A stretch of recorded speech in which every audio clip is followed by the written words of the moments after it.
I'm Kris Hagan. For those who don't know, I've been a language coach for many years. In my career, I've taught a wide variety of people, from famous singers and radio presenters to doctors, uni students, and yes, even desperate housewives trying to find an English lover. I've finally decided to share my thoughts, tips and tricks with the world. Also check out my YouTube channel if you want to see my ugly mush. So let's kick off this podcast with a great jingle. Doesn't matter where you are, in the car or at the bar. Here for you comes in your ears, another word for thanks is cheers. Here's the new kid from the block, here for you around the clock, sharing all his English tips. Kris is an anagram of risk. Kris. Hello and welcome to this week's podcast. Did you all see my interview on Thursday night? If you didn't, it's still on YouTube. Go and have a look. You can find the links to it on all my social media. Speaking of social media, today I got another message. I'm guessing from my hacker. He tried to log in to my account on Facebook, which I never really use, in Venice. So he's moved from Mississippi to Venice. So obviously other people he's drained money out of has bought him a new house in Venice. Or is he pretending he's in different places? Who knows? This message on Facebook today was very interesting because Facebook was written with the A and E squashed together to make it look like an AC of Facebook. I don't think Facebook do things like that. Be very, very careful. Also, last week I received an email from PayPal and they couldn't spell violation. If you have a look on my TikTok, you will see I did a little video, so you can all have a look. So a quick shout out again to Instagram and Facebook for still not replying. Yay! But remember, I have my new Facebook. No, I don't. I have my new Instagram at The Real Kris Hagan. Go and follow me because I've got 12 followers. I used to have 55,000. So who is our first guest this week? Jonathan, talk to us about food around the world. Jonathan, Canadian, their best export after Justin Bieber. Jonathan's back, and what are you going to talk about today? Poutine. The Russian leader? No, that's Putin. I'm talking about poutine. Okay. Can't you talk about the Russian leader? No, maybe okay. later, yes. Okay, fine. Go on then. Tell us what poutine. Poutine, yes. The French version of Putin. Perhaps. I'm sure Putin would like poutine, if it's any consolation. I've still got no idea what the hell also this pronounced could be. poutine. Poutine depends on where you're from and how your tongue likes to behave. Okay. A totally different kind of podcast. Oh my goodness. Yeah. Well, now we're into French territory. Okay, if you're talking about tongues, yes, definitely. No, it is a French dish, a French Canadian creation, and it is probably the best thing after pineapple pizza, in my opinion. Okay. In fact, one time I did have a duck confit poutine pizza, but it was just too much, just too rich. The duck doesn't sound very nice. Because, well, now I'm going to describe what poutine is. I've kept you in suspense for far too long, I think. For 58 seconds. So you understand what French fries are? Chips. Yeah. And gravy. Gravy. And cheese curds. Yeah. Put them together. Poutine. All mixed together? So, well, no, obviously not all mixed together. Don't be ridiculous, Kris. You have a base layer of curd, a secondary layer of chips for the foundation, a third layer of curd, another layer of chips to provide the structural integrity you need, and then you cover it all in gravy. Sounds revolting. No, it's delightful. Is it really nice? Oh, really? It's wonderful. Nice. It's wonderful. It's vegetarian as well. It could be, well, yes. If you use mushroom gravy, yes, indeed. Not vegan. Vegan no, cheese. No, that's vegans shouldn't exist. We're going to come back to saying cheese later. We'll save that for another podcast. Yeah. Vegans just eat paper. So don't understand what they eat. So, yes, poutine. I'm not actually quite sure of the history of this one, but it sounds something that just popped into somebody's head one day and it took off. In fact, if you go to Montreal, every street corner has some sort of poutine shop. And there are many varieties of poutine. You can add smoked meat. You can add Tex-Mex with guacamole and salsa for some reason. Right. I highly recommend it. For some reason, but you recommend it. If you ever find yourself in Montreal, my favorite is La Banquise. It's the restaurant. They are a poutinerie, of course. and they specialize in all the different types of poutine. Why does it sound like a brothel? The more you say it, it sounds like a brothel. I think a poutineerie sounds. Yeah, I think it's like the initial sounds of the word that's getting you confused. But here are my tips. So cheese curd is also difficult being in Italy. You can't really find it because it's you have to process the initial scraping of the cheese. You add a little salt, it tightens up, and you need it squeaky. You need your curds to squeak. Let those babies sing. Mm-hmm. Next, we want the proper potato. This is something that even in England, I haven't been able to find. We don't have the right potatoes in England. You don't have the right potatoes. And we'll come back to potatoes in another podcast. The trick, of course, is to my preference, keep the skins on. This provides another little extra balance and structure. You want to slightly overcook them, so get them nice and crispy. This is a delicate process, of course, because burnt is not great. Crunchy is amazing. Think of it this way. You're adding boiling hot liquid. You want it to not be a soupy mess, much like our pineapple pizza. So we're avoiding soup. We're keeping everything solid and chewable. So yes, stratify your chips with the curds. Layers, layers, layers. Much like the folds of your brain, you want to get all the nooks and crannies to maximize the surface area for ultimate intelligence. When the cheese melts in with the gravy, fills it all in. Again, the perfect bite. A little bit of hot sauce goes a long way in this case. If I need to see a photograph of this, because I'm trying to imagine it, and if we got show notes, we'll put something up for you on the website. We'll have a look. I'll have a look and see. So, in your opinion, this is the second best food in Canada? Yes. Well, I say Canadian food. I mean, all food exists in Canada. When was the last time you ate this? In the fall. I make it for Canadian Thanksgiving. Or is it different to American Thanksgiving? Yes, it is. Really? I didn't know. What is it? This is a whole other subject. So ours is a true harvest festival instead of the celebration of the murder of 1 million people. Okay. So it's at the beginning of October. I'm not laughing at the murder of 1 million people. Just laughing at the way you just deliver it so succinctly. That's another horrible word that I hate. But succinctly, yes. It was necessary at this point. Okay. So yes, it's at the beginning of October. That's when I prepare my poutine and Hawaiian pizza, and it's a right celebration. Okay, I'm going to look for a photograph now. And now we're hungry.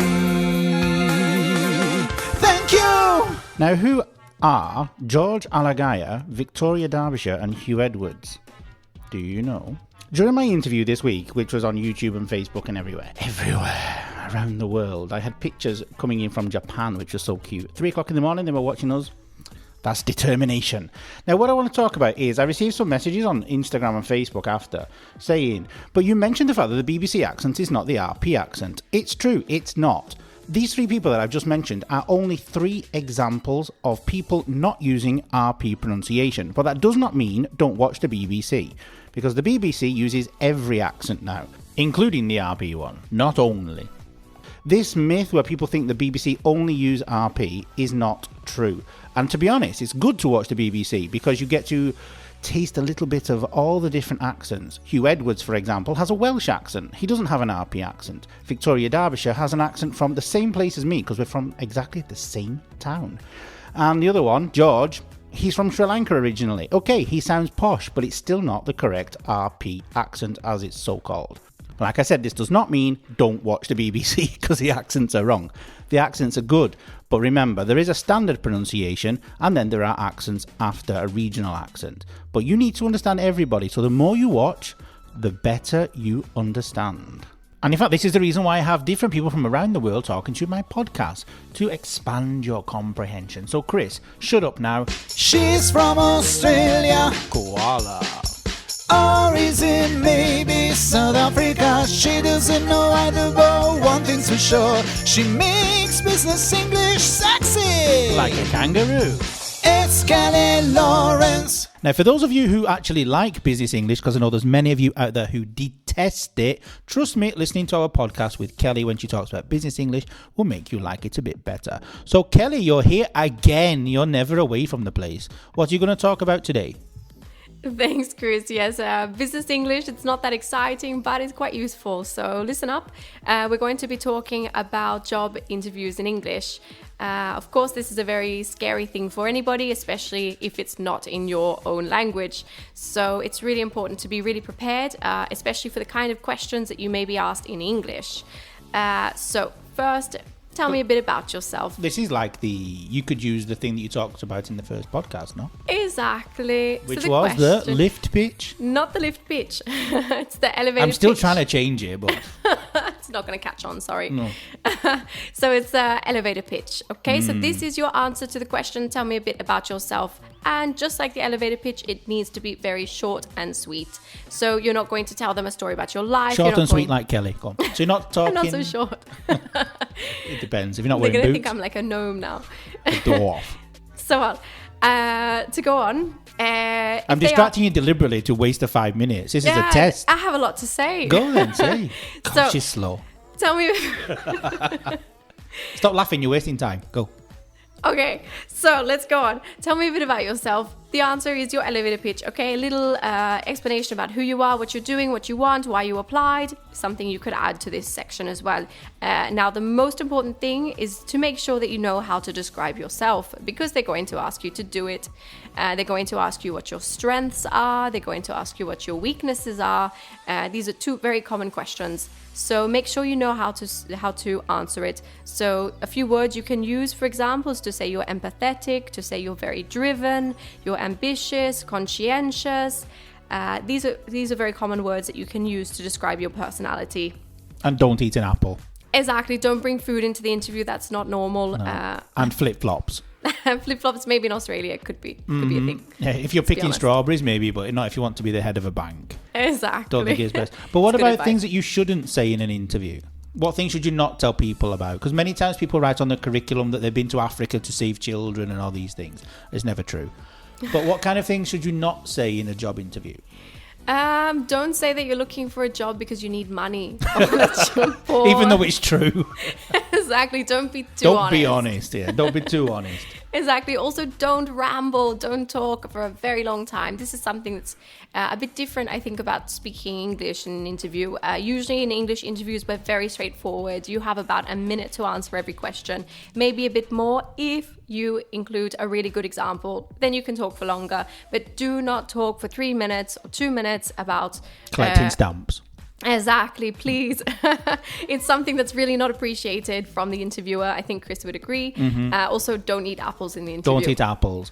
Also, this goes to also about the fact of the curriculum. An English curriculum is normally maximum like 2 pages. The amount of times I've received curriculums which are 16 pages, I haven't got time to read 16 pages. When you said about things being short and sweet, like you, of course, and Ginger. I'm not that short. Well, nobody can tell. You're sitting down. But these things you need to be very, very clear with because, what kind of thing, okay, obviously you're interested in the money. How could you ask about the money without actually saying how much you're going to pay me? You can ask for a range. And this is a bit more polite. You can say, look, I was just curious to know what the range of pay is for this job. I'm really interested in knowing the range, for example. And the other good thing about asking about the range is because then you know the maximum, so you know what you need to negotiate for. So that's a good way to make it a bit more polite and also to work in your favor if you want to try and negotiate a higher pay. So that's the advice I'd give there. Also going on with this, don't just learn how to describe your personality, also learn how to describe your approach to work. I'm a team player, I'm results orientated, I'm a natural leader. These are some things you could say to describe your approach to work. And to finish off, after the end of your interview, you should always ask some questions to the interviewer. Okay, this will help make them feel like you're really to show interest and also to get a good answer in case you do get the job. So for example, a really good question to ask could be, how is success measured in this role in the first few months and then after about a year? Another good question could be, what do you believe are some of the most challenging aspects of this role? So these are dealing with Kris. In fact, dealing with the boss, which may actually be the answer to many, I'm a nice boss. many of them. So these are questions that you can ask and they will help you if you get the job because then you know how to prepare. And they also make you look like you're really dedicated and like you're really going to work hard to do your best. Good. So Perfect. that's it. Thank you very much, Kelly, and we'll see you in the next podcast. Well, we'll hear you in the next podcast. I will see In you, fact, but other if you people saw will me, hear you'd you. realize I'm not so short. She's short. She's short. I'm not so short. And now we love business, English short, thanks to No, she's not that short, really. Have you ever heard the expression manners maketh man? Well, this basically means that a person is judged on his behaviour towards other people, what manners he has. And in the UK, even if you're a scally living in a council estate, drinking beer on the corner of the street, on the bus we're still polite and we still give up our seat to the elderly. Now that is what we call manners. Just because you're wearing a shell suit and got a pint in your hand on the street doesn't mean that you're not polite. Now, one rule I think you all probably know, one thing that British people always do is we always apologise, even when it's not our fault. If you bang into me, I say, oh, I'm sorry. Why am I sorry? You banged into me. Also, something else which I only discovered recently is quite strange. When I pay somebody in the UK, I say thanks. They should be saying thanks because I'm paying them. But it's something that we do. We do it. Also, for example, look people in the eye when you're speaking to them. This is something that really drives me insane. I cannot stand talking to people who are looking all around as if there's flies or mosquitoes flying around my head. If you're speaking to me, look at me in my eyes, okay? In the eyes. Now, sushi is very, very popular at the minute, and Japanese food is all over the world. And when you drink out of the bowl, you lift the bowl, or even when you eat out of the bowl, you lift the bowl and you use your chopsticks to eat the rice. But in the UK, never lift your bowl. There is a spoon, use it. A quick hello to Greta, who is obsessed with Japan as much as I am. Greta in Brescia in Italy. Hi. Now, who's next? One other thing. Greta is in love with Jonathan's voice. I hope they never meet. Jonathan's married. Introducing Mimi Melendez, mixing cocktails from Miami to New York. People blame her for getting legless just cause she mixed it. She didn't pour it down your throat. No, she didn't. Remember to leave her a tip. Guess who's back? It's Mimi. And how are we going to get drunk today? Today, we're talking about egg whites in cocktails and other kind of bizarre ingredients. Egg whites in cocktails shouldn't exist. Well, after today's podcast, you will disagree with that. I'm here to change your mind. And it was salmonella. And there will not be salmonella. Does that come from egg whites? I'm pretty sure lime juice cancels that out, so you're good. Okay, we're right. Lime and egg white. Yum. The new cocktail. Listen, I'm telling you, you're going to be a changed man after this. Sure. So then Mimi Melendez, egg white and lime. That's right. Enjoy. If you end up in the hospital, don't blame us. No. Blame Chris. her. No, blame me. Blame Chris. Go on then. What other bizarre ingredients? Okay, so Whale sperm. What? Not quite. I mean, maybe we can practice that in your own home bar. I don't know, but I ain't got any whales. Out there in the world, in the cocktail world, as you know, is continuing to soar and expand and become more and more creative. The ingredients also are becoming more bizarre. It's Bizarre. reminiscent, yes, bizarre. Bizarre. It's reminiscent of the fashion world, kind of, with some of the outlandish costumes we see gracing the pasarellas of Milan, France, and Japan. You know, we see these crazy things that kind of go around the internet, of things we see in the fashion world that are completely not realistic, not anything you would wear. Outrageous, basically, ridiculous. Yes.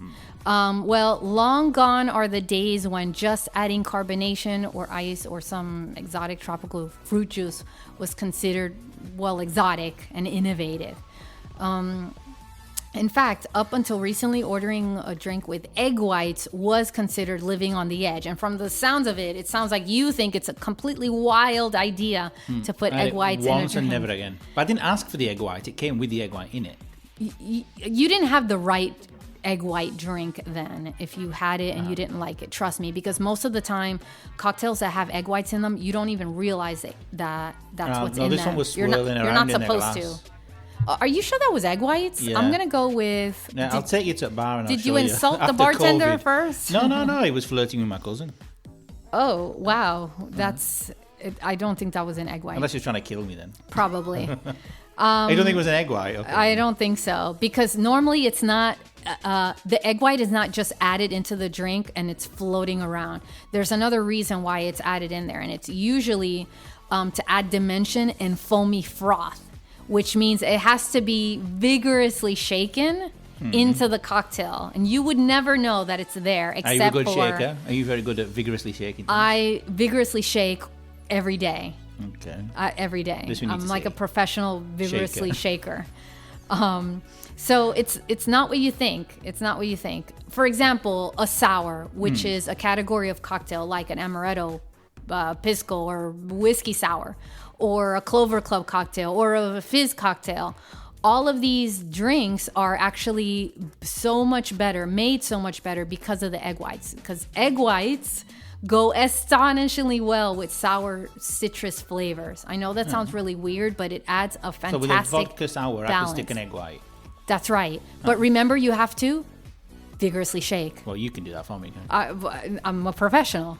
This sounds like a very pornographic thing. Go on, carry on. You've got 1 minute and 15 We seconds can do left. this. We can do this. So, moving on, I have egg whites faith. are not so wild and crazy anymore. We've seen more interesting, let's say, garnishes in our drinks nowadays. I mean, I've seen dry ice, cotton candy, cheese, flowers, pickles. Remember I mentioned the pickle juice before? Can I just interrupt? Cotton candy is candy floss in British English, just in case you don't know.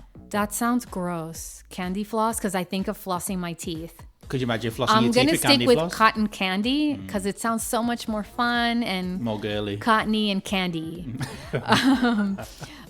So the next time you're online, if you want to waste some time looking at something interesting, look up garnishes for Bloody Marys and see the crazy things that you see, like hamburgers and vegetables that in are a put drink? in a drink, like as the garnish to go along with the Bloody Mary. Please, if you want 5 minutes of pure enjoyment, look up garnishes for Bloody Marys. So in the next podcast, we don't speak. We just look at things online and have the reaction. That's great. And in the next one after that, we can try these. No. A burger? Okay, veggie burger? Okay, fine.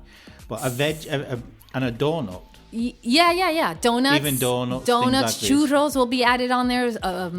I've seen seafood being added as a garnish to some of these. But I have to say that there is a thin line between like shock value and flavor. So I feel like the garnish really has to add something to the drink. It's pointless to just have it on there I'll just stick with for the shock. egg whites. That's All right. right, thank you very much, and I'll go and get some egg white now. I need to get an egg first. Mimi Menendez, a mixologist. Now, talking of eggs, have you ever heard the expression a good egg? Do you know what it means? It means a very, very good person, a person you can trust. And speaking of that, speaking of a very good person who I can trust, it's time for Laura. Now it's time for Laura, straight to you by your Skype. She's at home in Nashville, couldn't find a flight. Laura likes to listen to the radio, but when it comes to music, she prefers it live. Laura, give for Laura, give for Laura, give for Laura, give for Laura, give for Laura, give for Laura, give for Laura. Laura, give for Laura, give for Laura, give for Laura, give for. Just 1 second, I need to stop dancing. I need to sit down. Hello, Laura. Hello. Don't know, I'm shouting at my father. We have these technological things. We don't need to shout. We can speak normally. Hello, so welcome back. Here we are on episode 4, right? Exactly. 4 I've already finished. There's only 16 left. Time's flying by. It sure is, and I'm 40 soon as well. How are things in Milan? Not bad. Today is a very sunny day. Cold, but sunny. And over there? Nashville is chilly. I love that word, chilly. I'm waiting for spring to come. The best time of the year when all the flowers are in bloom. Yesterday, my friend in Japan made me really envious of not being there. She sent me a picture of plum blossom. Oh, that sounds wonderful.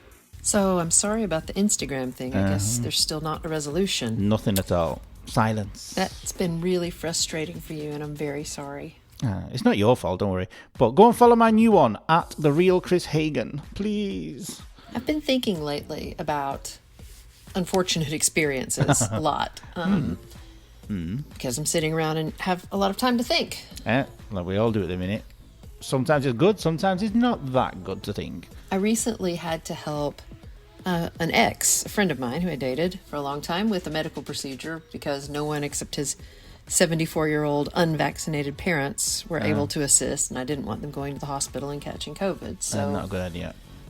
it gave me some time to think about things that don't work out the way we think they're going to, and how sometimes it's okay. Yeah, sometimes, yeah. Sometimes there are very good reasons to end relationships and sever the connection completely, and other times relationships just end due to incompatibilities that have nothing to do with how good or bad people are. So I'm trying to be more aware of all life experiences and try to find something good in everything, even if I have to stretch it a little bit. Yeah, you have to look hard. I don't know how far you'll have to stretch it to find something good in this Instagram fiasco. Quite a lot, I think. Some of my relationships have ended amicably, others have not, but I learned something from each one of them. And in my case, it's been usually a musical experience with every person. Oh, so you got something positive. So this guy was a guitarist that I dated. He's from Memphis, living in Nashville, and his last name is Presley. He's actually distantly related to Elvis. Really? And Denny is a much better guitar player than boyfriend, by his own admission. And in a town known for the caliber of its musicianship, this guy is really, really good. So that's saying something. But he's your ex. But you'll never hear him playing a country tune. No, why not? Yeah, no, he loves prog rock, or progressive rock, it's called. But I did benefit from his eclectic taste. Yeah, King Crimson is a band that I had never heard of before. They are largely considered sort of the godfather of progressive rock. And with Denny now, I've seen them 5 times in concert. King Crimson is known as Crim by their extremely loyal and rabid fan base.